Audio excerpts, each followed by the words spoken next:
असम में जंगली हाथियों के हमलों को रोकने की तमाम कोशिशें नाकाम साबित हो रही हैं। राज्य के विभिन्न हिस्सों से इन जंगली हाथियों के हमले में अब तक सैकड़ों लोगों की मौत हो चुकी है। ताज़ा मामला गांगोंग थान के अंतर्गत पिठियामारी सापोरी का है। यहाँ जंगली हाथी के हमले में एक युवक की मौत हो गई है।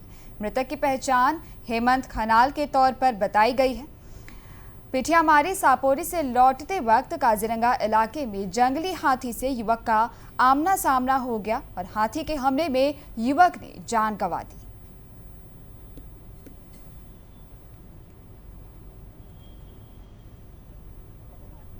इफाলৰ পৰা গৈ থাকোঁতে প্ৰায় 4:30 বজাত ই গ'ল। বনৰীয়া হাতী এটা আমাৰ ইয়াৰ পৰা সিপাৰে ডেগাপথাৰ বুলি কয়, ডেগাপথাৰ বোলা অঞ্চল ফালৰ পৰা আহি থকাত ই ঝাউনিত অলপ গৰুক ধোঁৱা দিবৰ কাৰণে ঝাউ কাটি আছিলে।